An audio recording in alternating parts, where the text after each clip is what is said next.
Ouais, peuple congolais ba équilibré ba zimagolaise yanga moko ya bino champion zimagola. Ça dépend de bolinga ko bengi la biso ba champion ba maître ba tomakasi non ndenge no so bolinga. Soko mo na ye ko réagir le lot eza premièrement pour dans un dessin na comportement ya moko ya biso chura. Na ba réaction o ya sali. À transmettre fausse information et pas moko ya ba prêtre ya mboka Félix Oise kwa pona ko yebisa ye eke.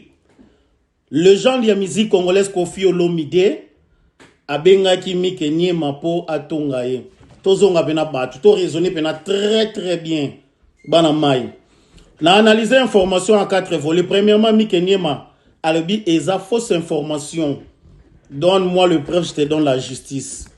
Et deuxièmement, Koffi Olomide na moment où il a concentré na promotion ya album na ye.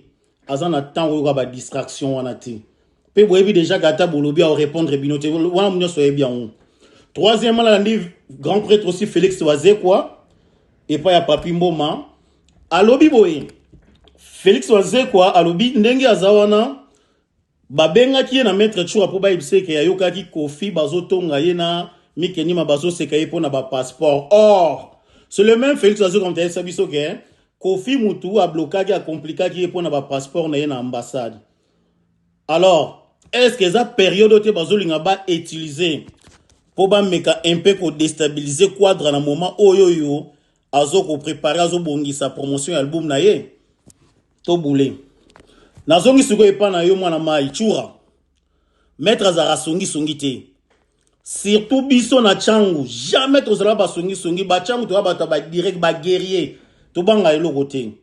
Mais comment go transmettre fausse information au longolango côté pour qu'il n'ango côté et aux autres bakoza vrai un vrai nga na vanda na rikanza na vanda na bolé na vanda na Kalulu Laurent so na yo kuta yo to yeto nani aloba mabe na bango na koyebisa sur place que tu arrêtes ça prochainement na olingate na transmettre te. Qu'est-ce qu'on appelle songi ki songi zanini kolongo l'information côté yo pour me makoto pour ba panzana yango to benga mingi songi pour na mwana moi c'est pour expliquer ngo bien d'après nga o na mona yango wana. Donc frère on a conseillé yo na yebi ke quadre répondre te peut-être olingi ba doré al libanga no aturo yango na pesa conseil na ba sportif to tigara tout le temps ko za rasima ya ba mission poto zo mabanga quand on n'a pas l'actualité voilà tant place mes marabiso nan lo bata quelque chose pour eux est-ce que exactement sous par rapport pour bongo déstabiliser album grand prêtre quadre